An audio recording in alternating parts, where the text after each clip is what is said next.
আমি কপাল পোড়া 2 দিন আগে আব্বার মৃত্যুর খবর শুনিয়া মনের মধ্যে এমন একটা আঘাত লাগলো আর বাংলার জমিনে যাব না।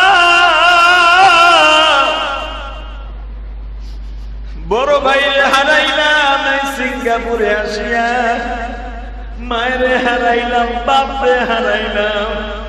পট করে জিজ্ঞেস করলাম বউ নাই? বলে হুজুর বিয়েই তো করি নাই। আমি নিয়ত করছি, শুনছি হযরত বেলাল বলে জীবনে বিবাহ করে নাই, আমি বিবাহ করব না, যা ইনকাম করব মা বাবার নামে, ভাইয়ের নামে আল্লাহর রাস্তায় দান করব।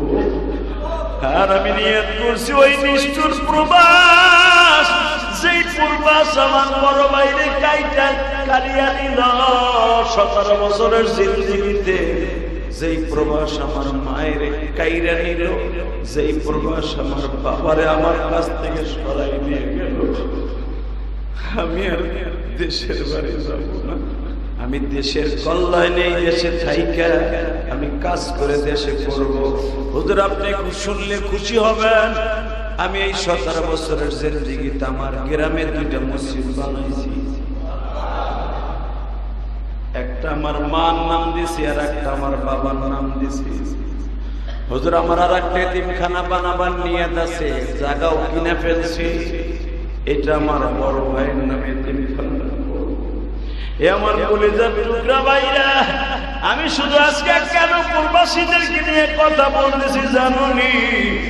এই অনেক মুসল্লি আছো, তোমার ছেলেটা বিদেশ থাকে, তোমার ভাইটা বিদেশ থাকে, তোমার কলিজার টুকরা বাবা বিদেশ থাকে, তুমি জানো না এদের মনের কষ্ট আল্লাহ ছাড়া কেউ জানে।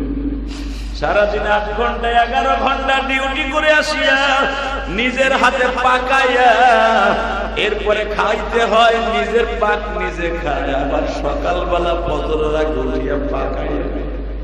কোনদিন না পাকাইতে পারলে দোকানের থেকে একটা রুটি আর 1 গ্লাস পানি কিনে খায়। মনকে বুঝাইয়া কয় যদি বেশি টাকা দিয়া নাস্তা খাই পরের মাসে টাকা বাড়াইতে কষ্ট হইব। এইটা হলো প্রবাসীদের কষ্ট। اللهم صل على سيدنا ونبينا وشفيعنا وحبيبنا مولانا محمد صلى الله تعالى عليه وعلى آله وصحبه وبارك وسلم. اللهم صل على محمد وعلى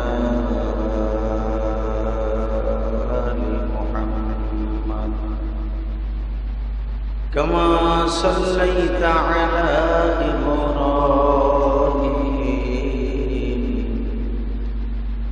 وعلى آل إبراهيم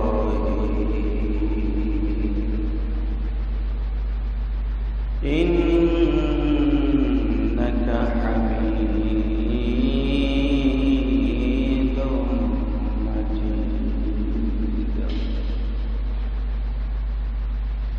اللهم بارك على محمد وعلى آل محمد كما باركت على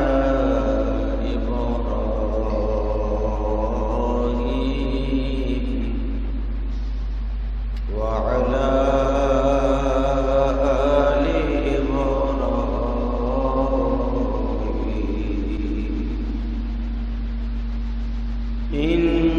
إنك حميد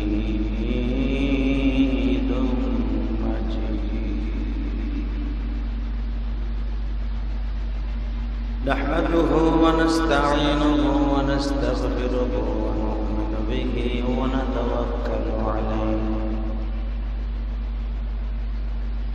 ونعوذ بالله من شرور أنفسنا ومن سيئات أعمالنا. من يهده الله فلا مضل له ومن يضلله فلا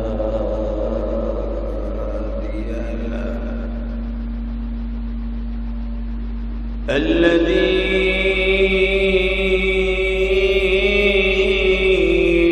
أرسل رسوله بالهدى ودين الحق ليظهره على الدين كله وكفى بالله شهيدا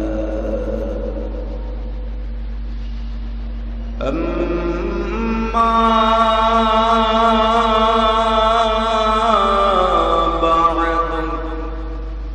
فقد قال الله تبارك وتعالى فأعوذ بالله من الشيطان الرجيم بسم الله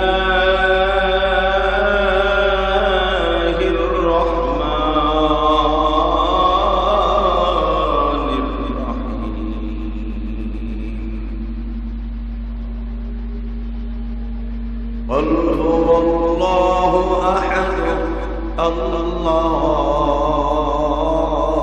الصمد لم يلد ولم يولد ولم يكن له كفوا أحد إن الله وملائكته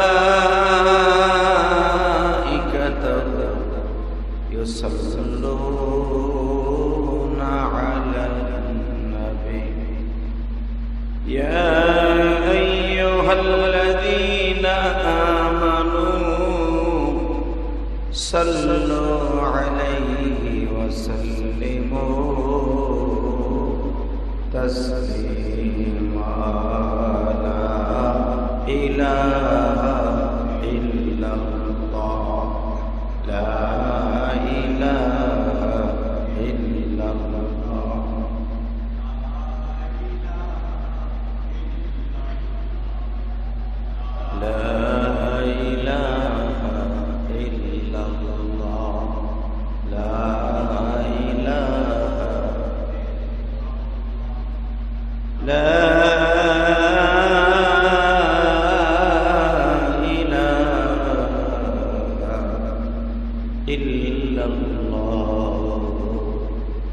محمد رسول الله صلى الله عليه وسلم الله الله الله الله الله الله الله الله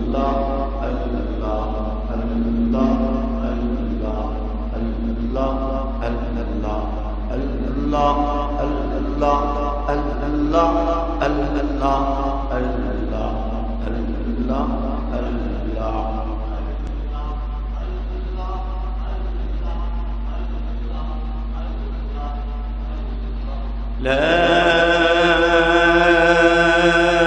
إله إلا الله محمد رسول الله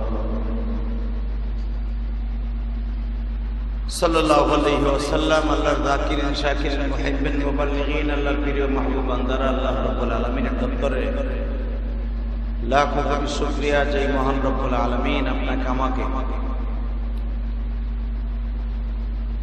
মাহে এই পবিত্র মাসে মুহররম মাসে শাহরুল্লাহিল মুহররম এই মুহররমের চাঁদে জুমার নামাজ পড়ার জন্য হাজির হওয়ার তৌফিক দান করেছেন ওই মহান সত্তার শুকরিয়া জোরে সোরে বলি আলহামদুলিল্লাহ।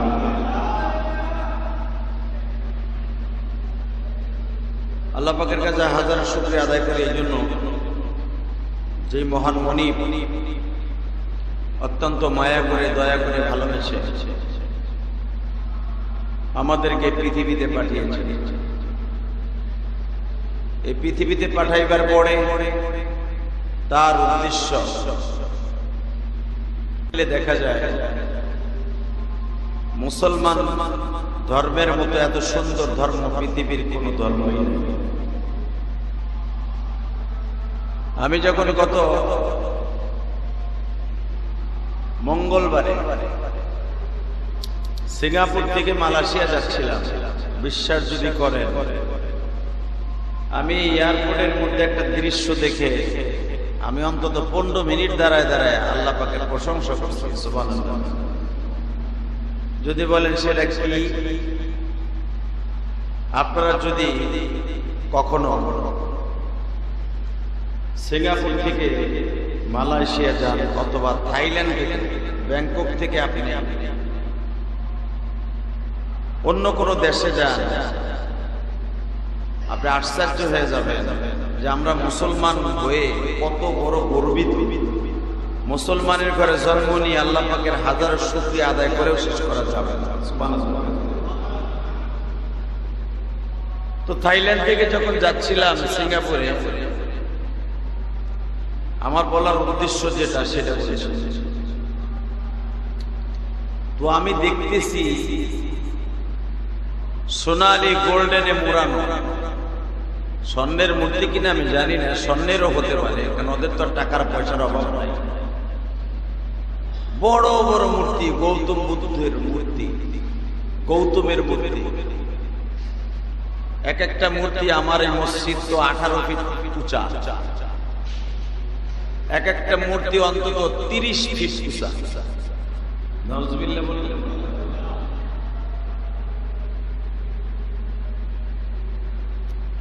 থাইল্যান্ডের রাজধানী ব্যাংকক এয়ারপোর্টে যখন আসি দেখি মহিলা পুরুষ এয়ারপোর্টের ভিতরে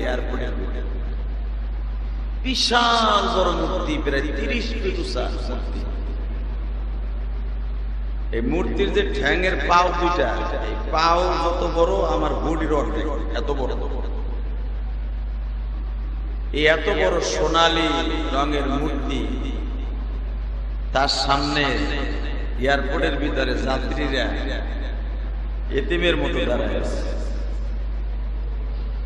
আমার মনে হয় একজন বৌদ্ধ ধর্মের একজন পোপ হবে, অথবা আমরা যেরকম হুজুর হব, হুজুর, দাড়ি মুছ কিচ্ছু নাই, প্যান্ট পরা, গেঞ্জি গায়ে দেয়া, মাথার মধ্যে ওদের একটা ইউনিফর্ম পরা।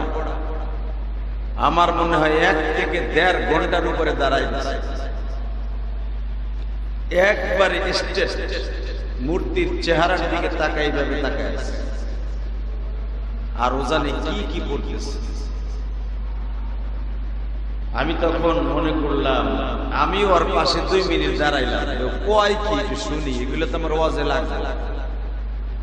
আমরা যে মুসলমান হই আল্লাহ পাকের শুকরিয়া আদায় করতে যাই, সিজদায় পড়ে থাকলে শেষ করা সম্ভব না। ওই 1 থেকে 1.5 ঘন্টা, আমি এয়ারপোর্টে ঢুকছি 3 ঘন্টা আগে থাইল্যান্ডের ব্যাংককে, 3 ঘন্টা পর্যন্ত ইমিগ্রেশনে ঢোকার আগ পর্যন্ত আমি দেখি ওই লোকটা দাঁড়ায় আছে এয়ারপোর্টের ভিতরে। এই 30 ফুট লম্বা একটা মূর্তির সামনে, মাথাটা মনে হয় স্বর্ণ দিয়ে বানানো হবে, হাতের মধ্যে একটা ই আছে, গৌতমের একটা ইউনিফর্ম আছে।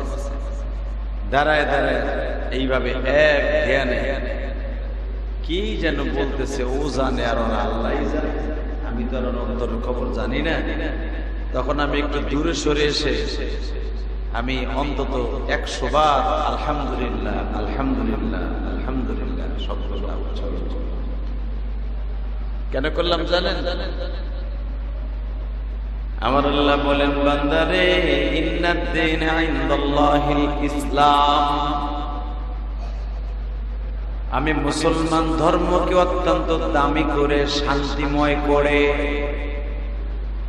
আমার চয়েসকৃত ধর্ম হিসেবে আমি মুসলমানদেরকে বানিয়েছি। কত আদর করে তোদের বানায়া, কোনদিন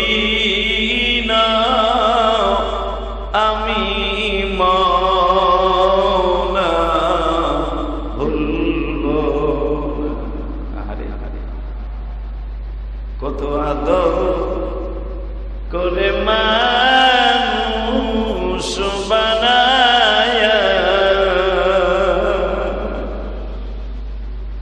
কেমনে আমায় গেলি বান্দা ভুলিয়া। আমার মালিক বলে বান্দারে লাকাদ কাররামনা বানি আদম ওয়া লাকাদ কাররামনা বানি আদম। আমি পৃথিবীতে যত মানুষ বানাইছি, যত মাখলুক বানাইছি, সবচেয়ে দামি মানুষ বানাইছি আমার মাখলুকের মধ্যে মুসলমান।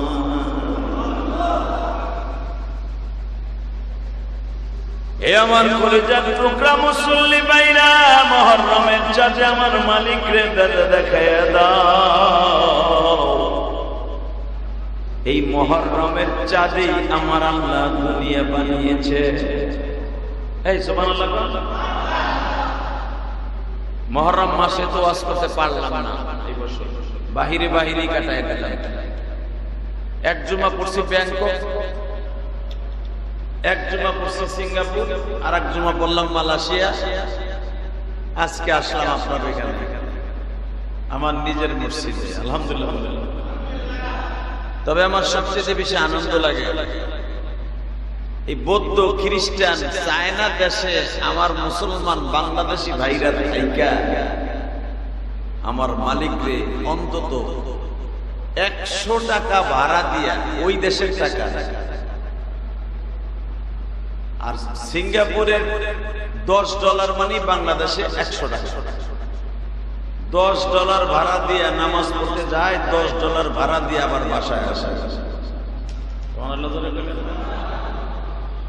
1 টাকায় যদি 100 টাকা হয় সিঙ্গাপুরের, 10 টাকায় হয় 1000 টাকা। সিঙ্গাপুরের $10, বাংলাদেশের 1000 টাকা।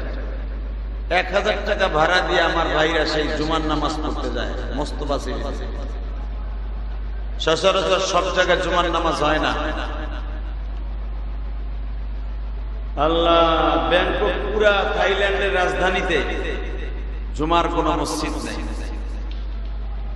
কপাল কত খারাপ আমার।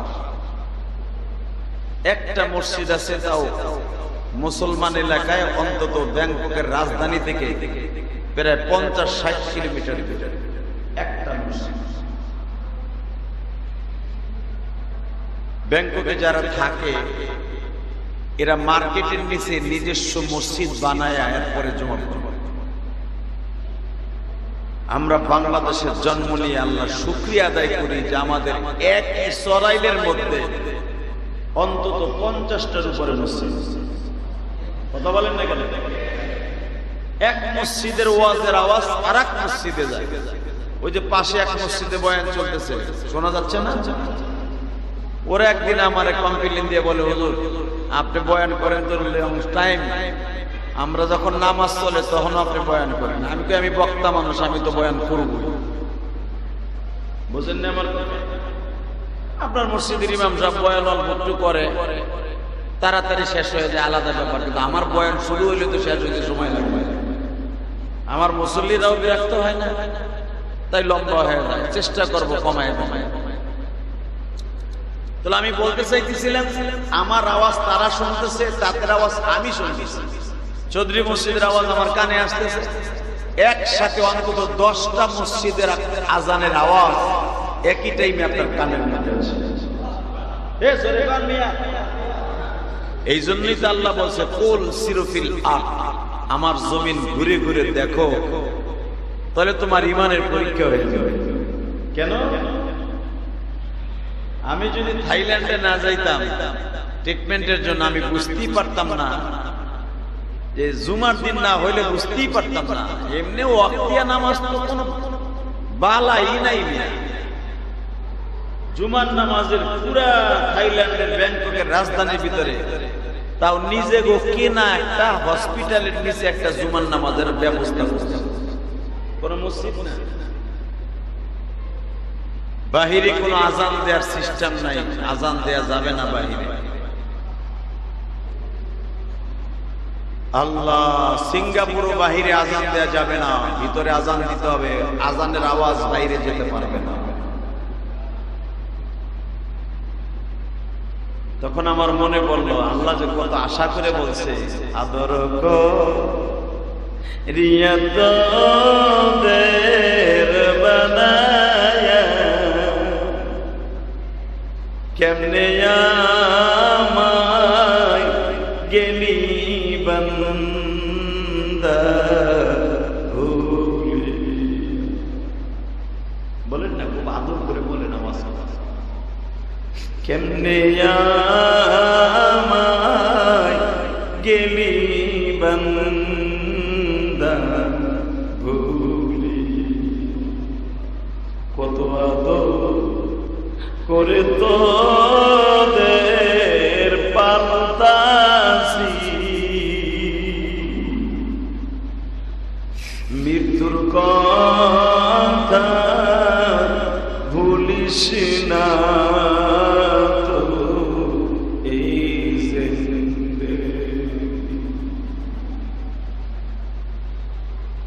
এই জিন্দেগি তোর সুন্দর জিন্দেগি না, নদী পথে নৌকা চালায় ওহে মাঝি ভাই,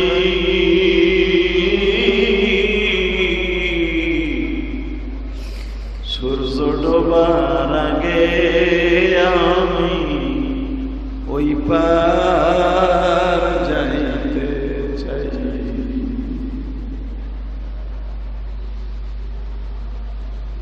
আমার কলেজার টুকরা যুবক ভাইরা, বুঝানিও তুমি মুসলমানের ঘরে জন্ম নিয়া হাজারবার প্রশংসা করো। আমাদের দেশের রাস্তায় দাঁড়ায় কেউ মদের বোতল হাতে নিয়ে মদ খাইলে দেখবেন একটা লোকের সামনে পড়লে তারে ধরে পিটায়। কথা কও, আমার দেশের পুলিশ মদের বোতল হাতে নিয়ে মদ খাইয়া যদি মাতলামি করে, আমার দেশের প্রশাসন তারে ধরে থানায় নিয়ে যায়। আরে কলিজার ভাইরা, অন্য অন্য দেশে যাবেন, মালয়েশিয়া শুধু নামের মুসলমান গো বাবা। মালয়েশিয়া যদি আমরা ইসলাম কান্ট্রি মনে করি, মুসলমানিত্বের পালায়ও না। ওই যে মসজিদ, এই যে মদের ভাব, নজবিল্লাহ বলেন না, ওই যে মসজিদ, এই যে মদের দোকান ওপেন, মদ খাইয়া উত্তর মতো লাফালাফি করে। যদি মদ খাইয়া রাস্তায় লাফালাফি করে তো সিঙ্গাপুরের জমিনে পুলিশ তারে কোলে লইয়া পাহারা দিয়া বাসায় পৌঁছে। সে কোন ধর্মের এটা দেখার বিষয় নাই, মুসলমান হোক খ্রিস্টান হোক যে ধর্মেরই হোক বাবা, মদ খাইয়া যদি রাস্তায় পড়িয়া থাকে পুলিশ তারে পাহারা দেয়, মদ খাওয়ার সুযোগ করে দেয়, মদের ভার পুষে পাহারা দেয় গো বাবা। আর আমি মুসলমানের ঘরে জন্ম নিয়ে দেখছি, আর মসজিদের কাছে মদ খাওয়া তো দূরের কথা, যদি মসজিদের সামনে দাঁড়ায় কেউ বিড়ি টানে, থাপড়াইতে থাপড়াইতে গাল লাল করে ফেলবে।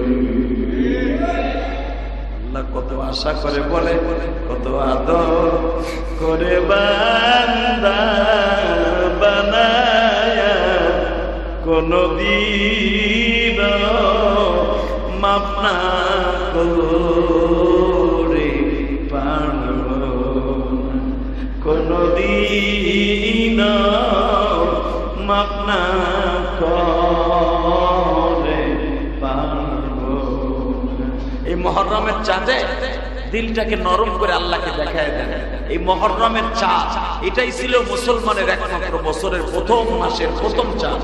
সুবহানাল্লাহ বলেন না? ইংরেজি বাংলা যা কিছু দেখেন এইগুলা শুক্রে শুক্রে 8 দিন ধরে হয়েছে। এই বাচ্চারা,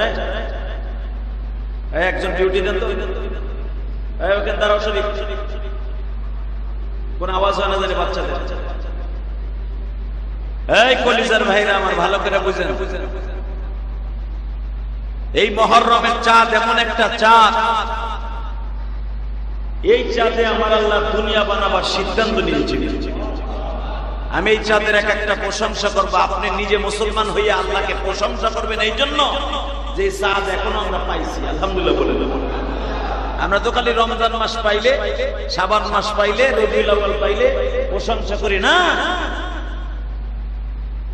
রমজান মাস আসার আগের থেকে এই মুহররমের চাঁদের দাম আল্লাহর কাছে বেশি ছিল। সুবহানাল্লাহ বলেন না?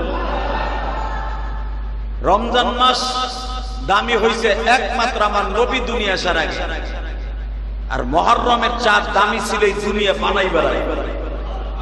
আরো জোরে, আরো জোরে। ইন্না ইদ্দাতাশ শুহুরি ইনদাল্লাহি 12 শাহরান ফি কিতাবিল্লাহ ইয়াওমা খালাকাস সামাওয়াতি ওয়াল আরদ আরবাআতুল হুরুম। আল্লাহ কোরআনে বলেন, আমি 12 মাস বছর নির্ধারণ করছি।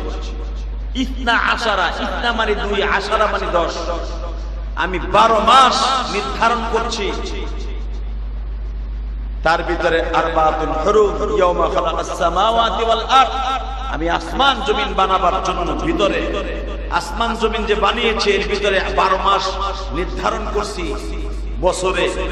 এই বছরের মধ্যে আবার 4টা মাস দামি করছি, তার ভিতরে জিলকাদ, জিলহজ, মুহররম। মারহাবা। বছরের প্রথম মাস হলো মুহররমের চাঁদ।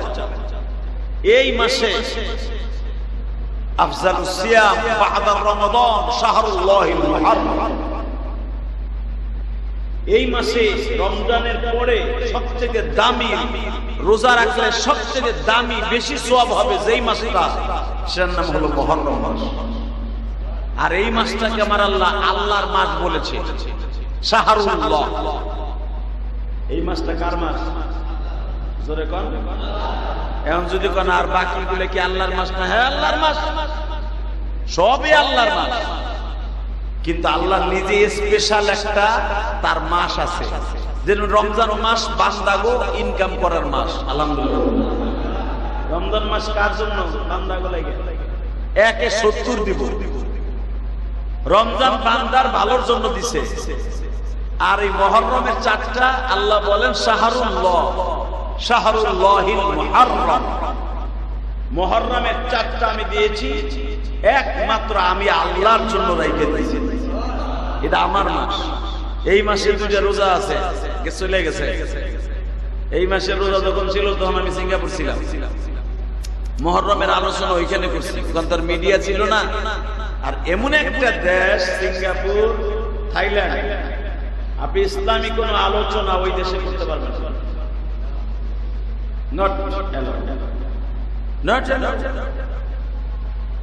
কোনো কথা চলবে না।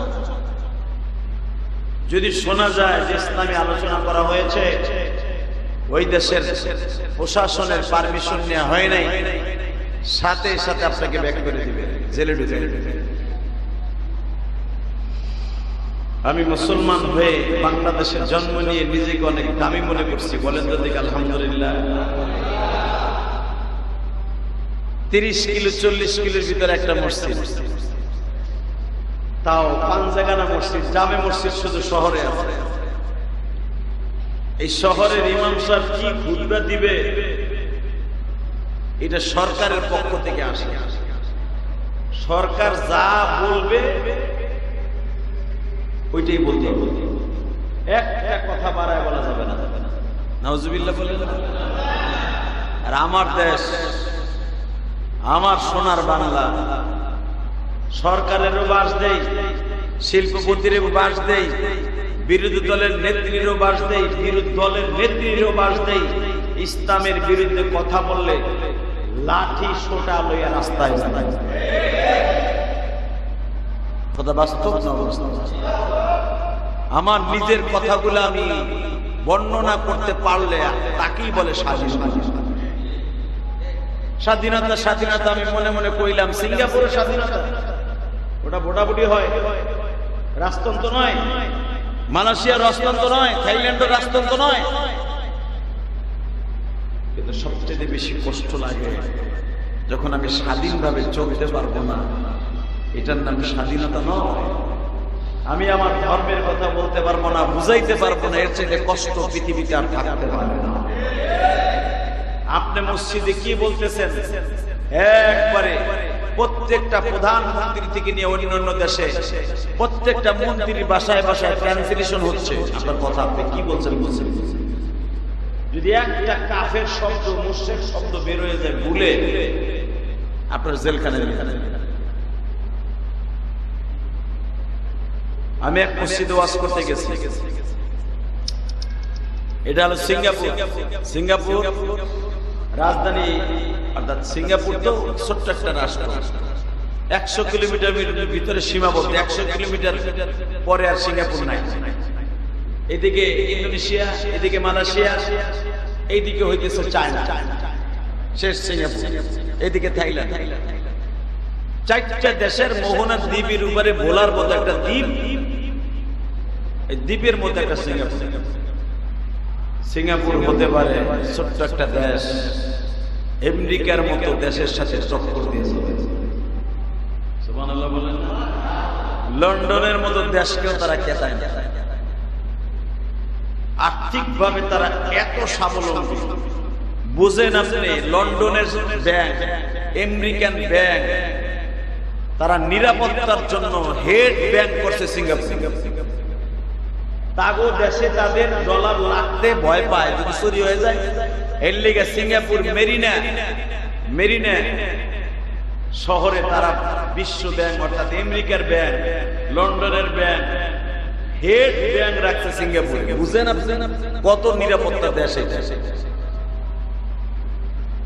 কিন্তু সব দিক দিয়ে নিরাপত্তা আছে, কোরআন হাদিসের নিরাপত্তা। আল্লাহু আকবার জোরে বললেন না? কথাটা বোঝার চেষ্টা করেন। এই জন্য আল্লাহ দেশ ঘুরে ঘুরে দেখতে বলছে। আমরা আলেম ওলামা দেশ ঘুরলে ওয়াজ বানাই, আর আপনি দেশ ঘুরতে যাবেন মদ খাইতে, আর যাবেন অন্য খারাপ কাজ করতে। কথা কন না? আপনি যাবেন খারাপ কাজ করার লেগে, আর আমরা যাব ওয়াজ বানাবার লেগে, আমার মাবুদের দেশ ঘোরার লেগে, দেখার। অনেকে বলতে পারেন ইলিয়াস রহমান জিয়াদি ওয়াজ করে, হে থাইল্যান্ডে গেছে, সিঙ্গাপুর গেছে। আরে মগার মগা থাইল্যান্ডে গেছে, তুই কি করস ওই দেশে যাই? আকাম করস না ভালো কাম করস? ওইটা দেয় ভালো করে বুঝবেন। সিঙ্গাপুর মাহফিলে গেলাম, অর্থাৎ গেলান পাশাপাশি একটা শহর গেলান। তবে সিঙ্গাপুর আল্লাহ শুকর পাশাপাশি মসজিদ আছে, আলহামদুলিল্লাহ। গেলানো আছে, কিন্তু জামে মসজিদ সব জায়গায় নাই। তো একটা পাঞ্জাগানা মসজিদে গেলাম, সে জায়গার নাম হলো চুয়া খান। জায়গার নাম কি?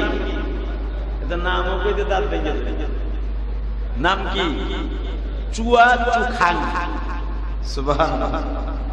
এটা একবারে আর্মিদের ক্যান্টনমেন্টের ভিতরে, সিঙ্গাপুরে খুব প্রশাসন এলাকায়। এর পাশেই হলো ওই দেশের বাদশার বাড়ি। তো বাদশার বাড়ি ধরে নেন, আমাকে পুরা কেরানীগঞ্জ যত বড়, এত বড় এরিয়া নিয়ে শুধু বাদশার বাড়ি। ওর ভিতরে অন্তত 50টার উপরে বাদশার বাড়ি আছে। সে কবে, কোন সময় কোন বাড়িতে থাকে, তার দেশের মন্ত্রীর অধীনে। এত নিরাপত্তা দেশ, এত সিসি ক্যামেরায় আবদ্ধ, তারপর বাদশাহ কোন বাড়ি কবে থাকে এটা কেউ জানে না। আজকে যে এই বাড়িতে আছে, 1 ঘন্টা পর ওই বাড়িতে সে থাকে না। চিন্তা করেন তারা মরণ রে কত ডরন করেন। হালাকে ওই যে আমি একটা কবিতা বলছিলাম, নদী পথে নৌকা চালাও ওহে মাঝি ভাই, সূর্য ডোবার আগে আমি ওই পার যাইতে চাই।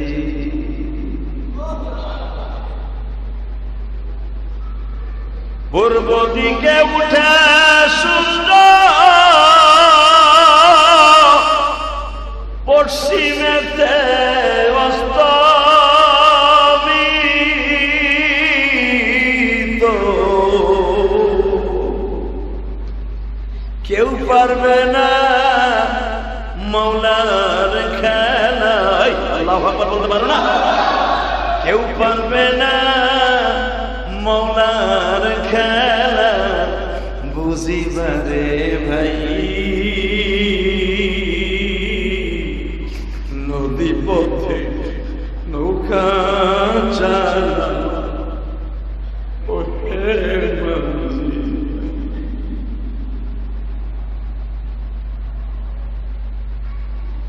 পৃথিবীতে এমন কোন বাচ্চা জন্ম নেয় নাই সূর্য দিক থেকে যখন বাবা পূর্ব গগন থেকে সূর্য দিত হয় মাগরিবের 10 মিনিট আগে সূর্যটা ডুবে গেল।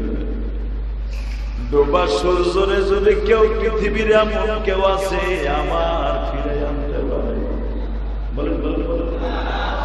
তুলিজুল লাইলা ফিন নাহারি ওয়া তুলিজুন নাহারা ফিল লাইল ওয়া তুখরিজুল হাইয়্য মিনাল মাইয়্যিত। আল্লাহু আকবার বলেন। হে বান্দা কিসের বাহাদুরি দেখাস রে? সিঙ্গাপুরের বাচ্চা 50টার উপর বাড়ি, কখন সে কোন মিনিটে কয় ঘন্টা কোন বাড়িতে থাকে তার নিজের লোকেরা তার গার্ডেও জানে না।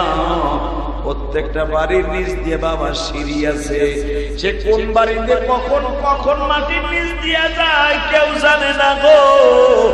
এইটা যখন একজন সিঙ্গাপুরের প্রবাসী সে আমারে মাহফিলের চুয়াচু খান নিয়ে গেছে, সে আমারে বলে হুজুর এইটা দেখেন কত বড় রাজভবন, সাগর পর্যন্ত হুজুর, কিন্তু এই বাচ্চা কখন কোন বাড়িতে থাকে কেউ জানে না। এমপি মন্ত্রী এমনকি তার এক পর খবর রাখবো জানে না। তখন আমার মনে পড়ে গেল মানি আমি ইলিয়াসুর রহমান যে হাতে কোন খাটে ঘুমাই, কোন বিছানায় বসিয়ে খাবার খাই, কোন বাজারে আমি তরকারি কিনি, কোন বাজার থেকে মাছ কিনি, আমি কখন কোন রাস্তা দিয়ে অটো রিক্সায় যাই, গাড়িতে যাই, বাড়িতে যাই, সব মালিক তুমি জানো, জনগণ জানে। আমার চাইতে দামি বাদশা পৃথিবীতে আর কেউ না। কথা বল না কেন? কিসের সিস্টার জিন্দেগি ওটা? এমন মৃত্যুর ডর কোন বাড়িতে কখন কোন মিনিটে কয় মিনিট থাকে এটা সে ছাড়া কেউ জানে না। কখন কোন বাড়িতে আজকে ঘুমাবে, মৃত্যুর এত ডর। আরে এত বড় নিরাপত্তা কেন দিছে? যেদিন থেকে ইউক্রেন আর রাশিয়া যুদ্ধ শুরু হয়েছে সেদিন থেকে তারা এই নিরাপত্তা শুরু হয়েছে। আমি শুধু আপনাদের দুইটা পাও ধরে বলে দিয়ে যাই, ও সরাইলের আমার মসজিদের মুসল্লি ভাইরা, চুয়াচু খান গেলাম।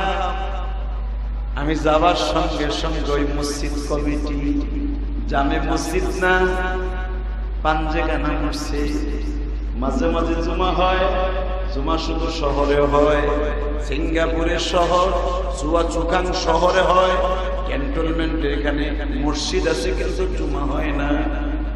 এখানে অন্তত 7 থেকে 8,000 বাঙালি এক জায়গায়, আলহামদুলিল্লাহ বলেন, এক ক্যাম্পে 7 থেকে 8,000 বাঙালি চুয়াচুখাং। এরা আমারে নিয়ে গেছে, গেলাং থেকে গেলাম, প্রায় 1 ঘন্টার উপরে সময় লাগে। আসরের পর মাগরিবের নামাজ পড়তে পারলাম না, জামাতে হয়ে গেছে, একা একা পড়লাম। যখনই আমি নামছি বারান্দায়, শত শত বাংলাদেশি ভাইরা পাগল হয়ে গেছে। আসলে আল্লাহ আমি একটা ঘ্যাট আপ দিছে আমার এই টুপিটাই ইলিয়াসুর রহমান জিয়া। আমি এটা খুলে 5 কিলো মাথায় দিয়া সারা বাংলাদেশে যদি ঘুরি, আমার সাধারণ পরিচিত লোক ছাড়া ইলিয়াসুর রহমান জিয়াদি হিসেবে চিনবো না। যদিও চিনে জিজ্ঞেস করবো, ভাই আপনার ইলিয়াসুর রহমান জিয়াদির মতো দেখা যায়, এইটা কয়, আল্লাহর কসম এইটাই কয়, ভাই আপনার ইলিয়াসুর রহমান জিয়াদির মতো দেখা যায়। যখন আমি কই যে আমি ইলিয়াসুর রহমান জিয়াদি, বেটা বিশ্বাসও করে না, আপনার মতো আরো আছে। এইটা মাথায় দিয়া যেখানেই যাবো খালি এইটা মাথায় দিয়া, খালি যদি আমি সেন্ডু গেঞ্জি গাই দিয়েও বাজারে যাই, ইলিয়াসুর রহমান জিয়াদি। কথা বলেন না?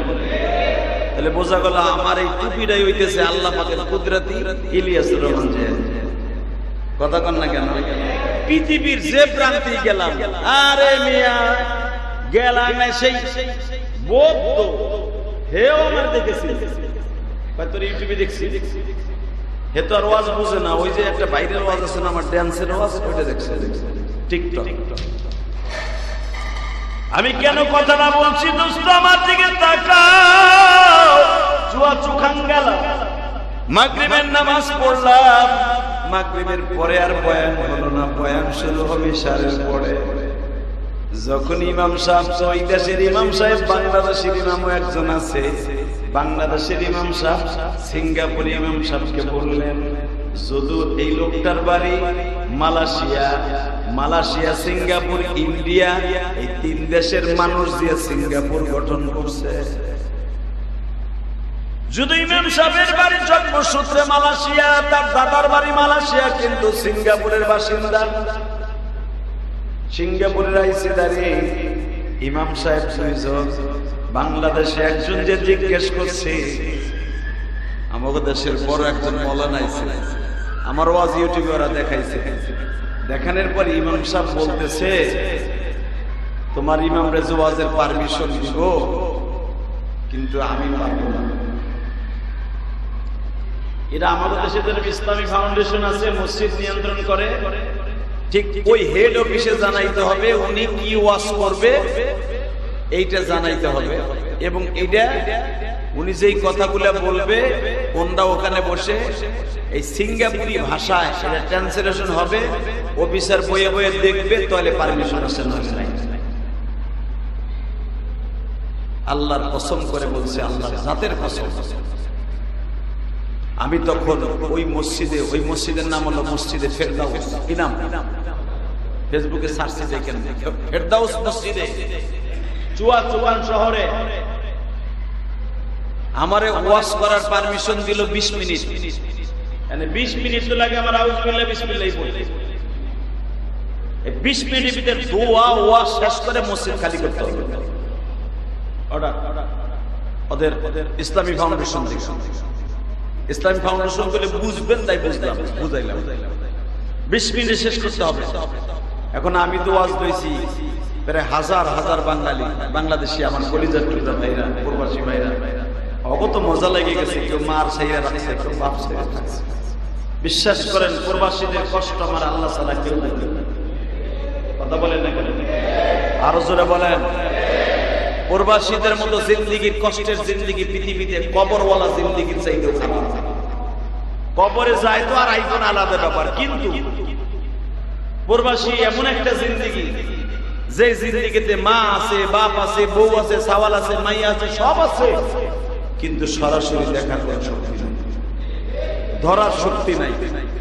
আমি মালয়েশিয়া যার বাসায় এতদিন থাকলাম, এই লোকটার নাম হলো রেজাউল, আর একজন হলো আমার বাংলাদেশের আমার গ্রামের মেম্বার, লেখাত মেম্বার, উনি আবার চলে আসবে। আর একটা ছেলে হলো হাসান, কুষ্টিয়ার জনের বাড়ি। এরা পুরা মালয়েশিয়া শহর আমার ঘুরে ঘুরে দেয়। তো এই যে রেজাউল যার বাসায় বেশি, কালকে আসলাম রেজাউলের বাসার থেকে, একটা আপন মার প্যাডের ভাইও এত ভালোবাসা দেয় না, সেই ভালোবাসা। আমি যখন এয়ারপোর্টে আসতেছি, এয়ারপোর্টে ইমিগ্রেশনে ঢুকাই দিয়ে তারপরে সে বাসায় যাওয়ার সময় চোখের পানি ছেড়ে দিয়ে একটা বাচ্চা জন্ম নিয়েছে, বাচ্চাটাকে আজকে পরাণ খুলে দেখতে পারলাম না, খালি জন্ম দিয়েই রেখে আসলাম। তখন আমার মনে পড়ে গেল, আমরা বাংলাদেশে অটো রিক্সা চালাই আর দোকানদারি করি আর মাটি কাইটা খাই আর ড্রাইভারি করে খাই, প্রবাসীদের চাইতে অনেক ভালো আছি। আরে প্রবাসীর জিন্দেগি, কবরের জিন্দেগি, প্রবাসীর বেদনা মৌলা সারা জানে না, প্রবাসীর বেদনা মৌলা সারা কেউ জানে না। প্রবাসীদেরকে আত্মীয় স্বজন কেউ কষ্ট দিও না, দিও না।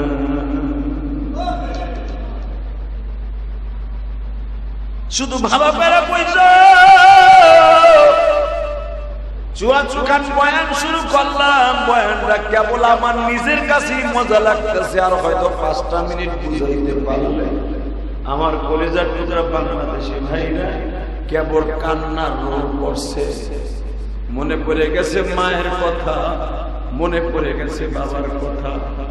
একটা ছেলে ওয়াজ অর্থাৎ মাগরিবের পর থেকে নিয়ে ঈশা পর্যন্ত তো আমি মসজিদে বসা, একটা ছেলে আমার দুটা জড়াই ধরতে পারলে জড়াই ধরতো, বুকের সাথে মাথা ঠেকায় বলে হুজুর আমার বাড়ি হইতেছে কুমিল্লা, হুজুর মনের দুঃখ লই আপনার কাছে বলি, এই সিঙ্গাপুরে আমি 17 বছর আসছি। কত জোরে কর? এই 17 বছরের জিন্দেগিতে কলিজার টুকরা বড় ভাই হারাইছি, যাইতে পারি নাই। এরপরে হারাইলাম, ভিসা লাগাবো, ভিসাটা লাগাই এই বাইতে যাবো নিয়ত করছি। ভিসা লাগালে কাগজে চলে আসছে, কালকে হাতে পাবো। ডেটটা পিছিয়ে গেল, যেদিন ভিসার কাগজটা হাতে পাবো ওদিনকে আমার জন্মদিন, মা মারা গেল। আমি বললাম 17 বছরের জিন্দেগি কি আপনি কাটাইলাই সিঙ্গাপুরে, একবারও কি দেরের লাগে মায়া লাগে না? ছেলেটা কাম দেওয়ার পরে কি জন্য আর বাইতে যাব, ভিসা যেদিন পাবো সেদিন আব্বা মারা গেল, মা মারা গেল। মনে মনে ভাবলাম ভিসা পাইলাম, মা তখন চলে গেছে, আর দেশে যাব না। হুজুর হঠাৎ করে কানে খবর আসলো, নিয়ত করলাম আব্বা অসুস্থ, টিকিটও কাটছি, টিকিট কাটার জন্য টাকাও জমা দিছি। হঠাৎ করে ভোর রাত্রে খবর আসলো আমার ফ্লাইট হলো 1 সপ্তাহ পরে, টিকিটও কাটা শেষ, ছুটিও নিয়ে শেষ। শুনি 1 সপ্তাহ পরে যাব, 1 সপ্তাহ বাড়িতে যাওয়ার আগে 2 দিন আগে আমার আব্বা চলে গেছে। আমি কপাল পরা 2 দিন আগে আব্বার মৃত্যুর খবর শুনিয়া মনের মধ্যে এমন একটা আঘাত লাগলো, আর বাংলার জমিনে যাব না। বড় ভাইরে হারাইলাম এই সিঙ্গাপুরে আসিয়া, মায়েরে হারাইলাম, বাপরে হারাইলাম। পট করে জিজ্ঞেস করলাম বউ নাই? বলে হুজুর বিয়েই তো করি নাই, বউ পাবো। আমি নিয়ত করছি, শুনছি হযরত বেলাল বলে জীবনে বিবাহ করে নাই, আমি বিবাহ করব না, যা ইনকাম করব মা বাবার নামে, ভাইয়ের নামে আল্লাহর রাস্তায় দান করব। আর আমি নিয়ত করছি ওই নিষ্ঠুর প্রবাস, যেই প্রবাস আমার বড় ভাইরে কাইটা কালিয়া নিল 17 বছরের জিন্দেগিতে, যেই প্রবাস আমার মায়ের কাইরা নিল, যেই প্রবাস আমার বাবারে আমার কাছ থেকে সরাই নিয়ে গেল। আমি আর দেশের বাড়ি যাব না, আমি দেশের কল্যাণে দেশে থাইকা আমি কাজ করে দেশে করব। হুজুর আপনি শুনলে খুশি হবেন, আমি এই 17 বছরের জিন্দেগিতে আমার গ্রামে 2টা মসজিদ বানাইছি। একটা আমার মার নাম দিছি, আর একটা আমার বাবার নাম দিছি। হুজুর আমার আর একটা এতিমখানা বানাবার নিয়ত আছে, জায়গাও কিনে ফেলছি, এটা আমার বড় ভাইয়ের নামে এতিমখানা। এ আমার কলিজার টুকরা ভাইরা, আমি শুধু আজকে কেন প্রবাসীদেরকে নিয়ে কথা বলতেছি জানুনি? এই অনেক মুসল্লি আছো, তোমার ছেলেটা বিদেশ থাকে, তোমার ভাইটা বিদেশ থাকে, তোমার কলিজার টুকরা বাবা বিদেশ থাকে, তুমি জানো না এদের মনের কষ্ট আল্লাহ ছাড়া কেউ জানে। সারাদিন 8 ঘন্টা 11 ঘন্টা ডিউটি করে আসিয়া নিজের হাতে পাকাইয়া এরপরে খাইতে হয় নিজের পাক নিজে খায়, আবার সকালবেলা ফজরের আগে উঠিয়া পাকাই। কোনদিন না পাকাইতে পারলে দোকানের থেকে একটা রুটি আর এক গ্লাস পানি কিনে খায়। মনকে বুঝাইয়া কয় যদি বেশি টাকা দিয়ে নাস্তা খাই পরের মাসে টাকা বাড়াইতে কষ্ট হইব। এইটা হলো প্রবাসীদের কষ্ট। গতকালকে যখন মালয়েশিয়ায় বিমানবন্দরে আসতেছে, আমি মাননীয় সরকারকে বলবো প্রবাসীদের ফ্যাসিলিটি তাড়াতাড়ি ব্যবস্থা করে দেন, প্রবাসী কল্যাণ তহবিলটাকে শক্ত করেন। কারণ অন্তত 28টা ছেলেরে ওই দেশের মালয়েশিয়ার সরকার মাইরা জেল খাটাইয়া তারা দিছে। এরা সবে মাত্র 28 দিন জেল খাটছে, 1 মাস ধরে গেছে। 1 মাস, কয় মাস জোরে কর? 1 মাস ধরে মালয়েশিয়া গেছে, 6 লাখ খরচ করে। যাইতে লাগছে একদিন, যাওয়ার পরের দিনই খাইছে ধরা। 28 দিন জেল খাইতে কালকে আমাকে ফ্লাইটে একসাথে পাঠাই দিচ্ছে। বিশ্বাস করে একটা ছেলের, কারণ মালয়েশিয়ার জেল এত কঠিন, যারা মালয়েশিয়া আসলেন তারা জানেন। কোন কাপড় চোপড় পরতে দেয় না, খালি একটা শীতকাল হোক আর গরমকাল হোক শুধু একটা গেঞ্জি আর একটা হাফ প্যান্ট থাকে। এটা মাসকে মাস থাকে না আর বছরকে বছর থাকে না। ওই একটাই এত মারাত্মক জেলখানা মালয়েশিয়া। পৃথিবীর কোন দেশে এরকম নাই, এত কষ্ট জেলখানায় দেয় মালয়েশিয়া। ওই ছেলেটা যেই হাফ প্যান্ট আর গেঞ্জি গায়ে দিয়ে বাংলাদেশ থেকে ছিল, আমি এয়ারপোর্টে ওই গেঞ্জি আর ওই প্যান্ট পরা, আর ফুল প্যান্ট খুলে রেখে দিয়েছে জেলখানায়, শার্টটাও রেখে দিয়েছে, ভিতরে সেন্ডো গেঞ্জি ছিল ওইটা, আর যে এই যে আন্ডার প্যান্ট ছিল ওই যে মানে কি কটার প্যান্ট না কি কয় কটার প্যান্ট, ওই কটার প্যান্ট পরা আর সেন্ডো গেঞ্জি গায়ে দেয়। আমরা ওই বেটা যাও ভাই 10 টাকা এয়ারপোর্টে কাইন্দে দিয়ে কি কয় জানে থাকলে সে আমি জেল খাইতে বাইরে মাথায় দিই। বাপ মা 6 লক্ষ টাকা খরচ করে পাঠাইছে, একটা দিন কাজও করতে পারলাম না। মালয়েশিয়ার নিজের হাতে কাজ করে একটা ওয়াক্ত পাকাইয়া খাইতেও পারলাম না। যেভাবে গেলাম বরঞ্চ নিজে যা পড়ে গেছিলাম সেই কাপড় চোপড় রেখে চোখের পানি ছেড়ে দিয়া দোয়া করে আসছি, মালিক আমার প্রবাসী ভাইদেরকে তুমি ভালো রেখো। আপনিও দোয়া করেন এই মুহররমের চাঁদে বাংলাদেশের সমস্ত প্রবাসীদেরকে ভালো রাখুন। জোরে বলেন আমিন, আরো জোরে বলেন আমিন। আল্লাহ এদের মনের আশা পুরা করো, এদের ছেলে মেয়েদেরকে মানুষের মতো মানুষ করো। আল্লাহ এদেরকে তুমি কবুল করে নিও। সিঙ্গাপুরের জাকির ভাই আমার অত্যন্ত ভালোবাসার মানুষ, যে কয়দিন ছিলাম নিজের আপন ভাইয়ের মতো ভালোবাসা। আসার সময় দোয়া চাইছে, দোয়া করে আল্লাহ রাব্বুল আলামিন যেন তাদের সবাইকে মাফ করে দেন। আল্লাহ সবাইকে ভালো রাখেন, সুস্থ রাখেন। আমি আপনাদের চোখের পানি এই জন্য দেখছি, যাদের ছেলে মেয়ে বিদেশ থেকে, তারাই বুঝতে পারবেন একমাত্র বিদেশে কত কষ্ট। শুধু এক্সাম্পল আপনাদের একটু সিম্পটম বর্ণনা করলাম যে বিদেশের প্রবাসীরা কত কষ্টে আছে।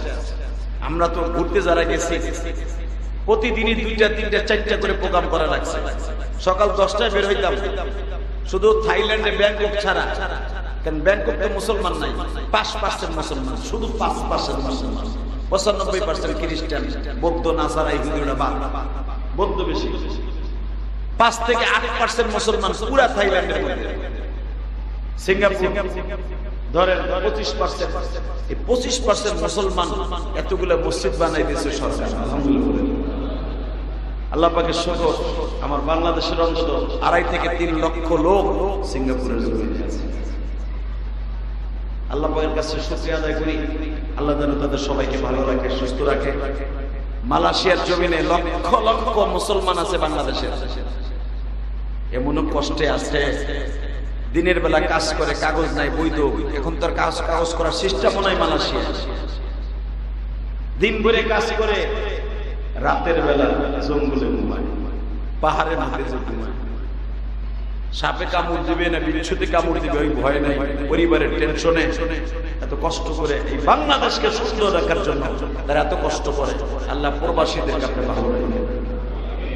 এই সচক্ষে দেখে আইসি বিদায় আমি নিয়ত করছি প্রথম জুমায় যাই এই বাংলাদেশে প্রবাসীদের জন্য আমি মুসল্লিদেরকে নিয়ে প্রাণ খুলে দোয়া করব।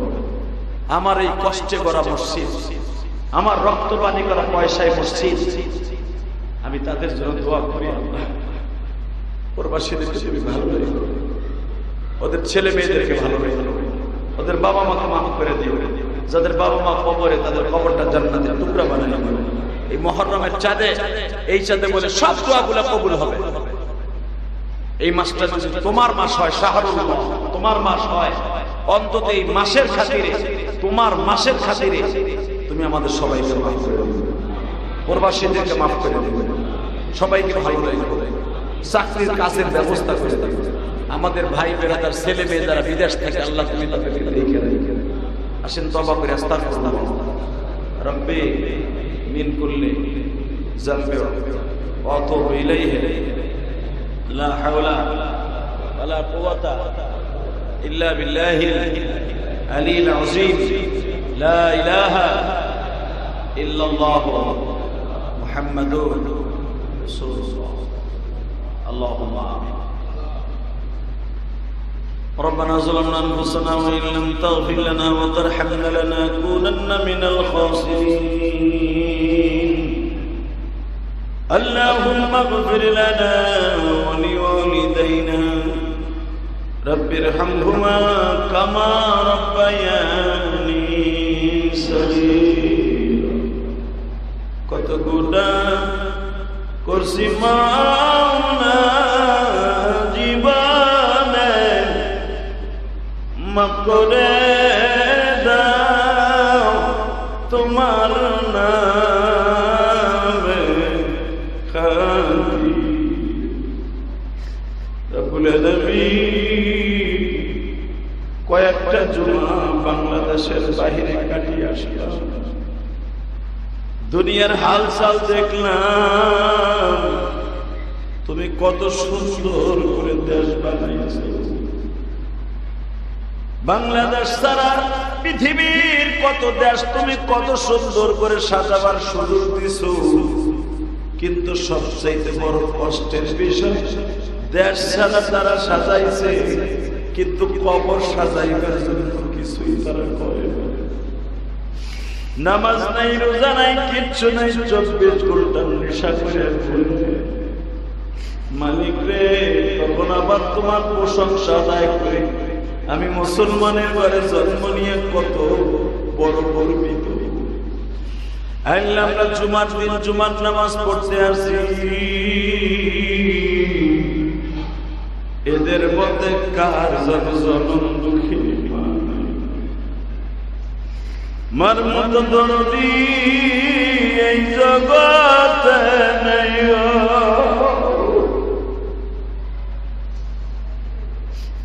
আল্লাহ, কত ভাইরা আছে মার কথা বললেই বুকের মধ্যে পার মারে। অনেকের মা আছে, বাবা না। অনেক প্রবাসীর সন্তান আজকে মনে মনে ভাবে যে হুজুর আমার বাবাও তো প্রবাসী ছিল, আমার বাবা বাড়ি গাড়ি করিয়া দিয়া প্রবাসী টাকা দিয়া আমার বাবা কবরে ঘুমাই রয়েছে। জানি না আমার বাবার কবর অবস্থা কি। আল্লাহ, যারা চোখের পানি ফেলায় কান্দে, সকলের বাবা মায়ের কবরটা জান্নাতের বাগান বানায় দাও। রব্বুল আলামিন, রাস্তা যখন বাইর হই, মা রাস্তার দিকে তাকায় থাকে, কখন বাসায় ফিরবে আমার চাচা। বাবা রাস্তার দিকে তাকায় থাকে, কখন বাসায় ফিরবি। রাত একটু বেশি হইলে বাবা মা বারবার ফোন দেয়, কিন্তু আমাদের বাবা মা এমন দেশে চলে গেছে যাদের টেলিফোনেও পাই না, কবরের কাছে দাঁড়ায়া থাকতে ডাক দিয়া পাই না।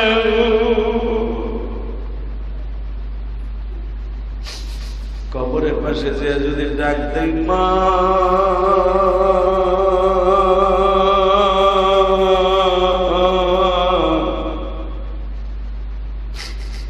বাবার জনম দুঃখী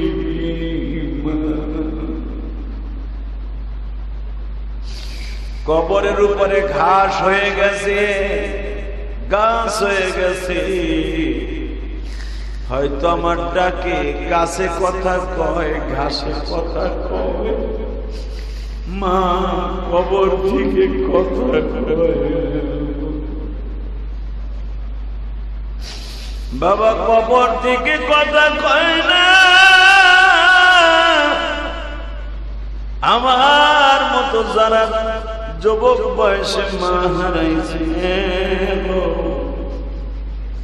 আল্লাহ আমার তো আব্বা আছে, অনেকে বাপ হারাইছে, আব্বা বলে ডাক দিতে পারে না। দেখো চাইয়া মসজিদে বইয়া জুমার দিনে চোখের পানি ফেলাইয়া কাঁদে। আল্লাহ যারা চোখের পানি ফেলাইয়া কান্দে, ছোট বাচ্চার মতো ফুপায়া ফুপায়া আওয়াজ করে কান্দে গো। তুমি না বলছো সন্তান যখন ফুপায়া ফুপায়া কান্দে, আমি আল্লাহর কলিজার মধ্যে ঢেউ আরম্ভ হয়ে যায় গো। আমি আল্লাহর কলিজার মধ্যে এত জোরে জোরে রহমতের আওয়াজ হইতে থাকে। ওই এতিমের বাবা মানে মাফ না করে আমি মাওলা পাই না।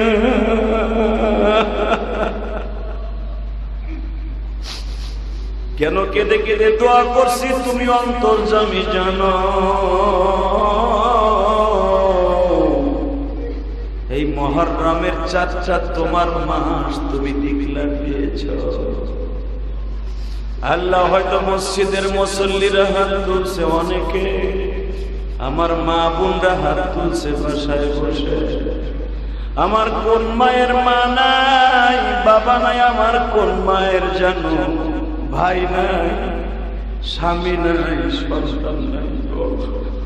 তুমি না বলছো হাত তুলতেই দেরি আছে, মাফ করতে দেরি হবে না।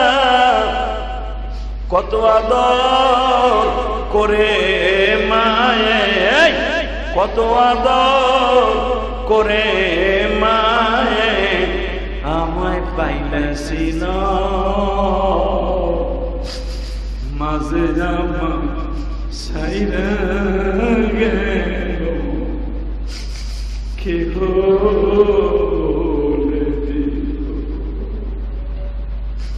কেমন আছে অন্ধকার ঘরে জনম দুঃখী মা, কেমন আছে আমার বাবা জনম দুঃখ মিয়া। পরের খেতে কামলা দিত, কাউকে বলতো না। আল্লাহ যারা কান্দে প্রত্যেকের বাবা মাকে মাফ করে দিও। এই জুমার দিনের খাতিরে, মুহররমের চাঁদের খাতিরে প্রত্যেককে মাফ করে দিও। আমাদের ছেলে মেয়েদেরকে মানুষ বানায় দিও। আল্লাহ সবাইকে তুমি নেককার বানায় দাও, 5 ওয়াক্ত নামাজি বানায় দাও। আমার এই রক্ত পানি করা মসজিদে যারা এই জুমার নামাজ পড়তে আসছে, খালি হাতে ফিরাই দিও না গো, খালি হাতে ফিরাই দিও না গো। যারা আমার এই মসজিদে দান করছে বা করবে, প্রত্যেকের দানগুলো কবুল করে নিও। মালয়েশিয়া, সিঙ্গাপুর, থাইল্যান্ড আমার প্রবাসী ভাইরা অনেক কষ্টে আছে, এদের প্রত্যেকের কষ্টগুলো দূর করে দাও আল্লাহ। আমার প্রবাসী ভাইদের দুঃখ তুমি ছাড়া কেউ জানে না গো। যারা জীবনটাই কাটায় দেয় প্রবাসায়, আল্লাহ প্রবাসীদেরকে তুমি দেখে রাখবা, ভালো রাখবা। আল্লাহ এদের মনের আশা পুরো করে দিবা। এদের ছেলে মেয়ে বিবি বাচ্চার জিম্মাদার তুমি নিয়ে নিবা। মুহররম এই জুমার দিনে তুমি কবুল করে নিবা গো আল্লাহ। হায় আল্লাহ, আজকে 18 তারিখ, বাংলাদেশের ঐতিহাসিক একটা দিন। এই দিনে যে সমস্ত ছাত্র ভাইরা মারা গেছে তাদের মাফ করে দেবা আল্লাহ। আল্লাহ তাদের কবরটা জান্নাতের বাগান বানায় দেবা আল্লাহ। ছাত্ররা যারা আন্দোলন করতে যে মারা গেছে তাদের মাফ করে দিও আল্লাহ। অনেক ছাত্র ভাইরা দোয়া চাইছে জুলাই আন্দোলনে মারা গেছে, শহীদ হয়ে গেছে, তাদেরকে মাফ করে দিও, তাদের কবরগুলো জান্নাতের বাগান বানায় দিও। সাল্লাল্লাহু তাআলা আলা খায়রিল খালকি মুহাম্মদ ওয়া আলিহি ওয়া সাহবিহি সাইয়্যিদিনা মুহাম্মদ বিরহমাতিকা।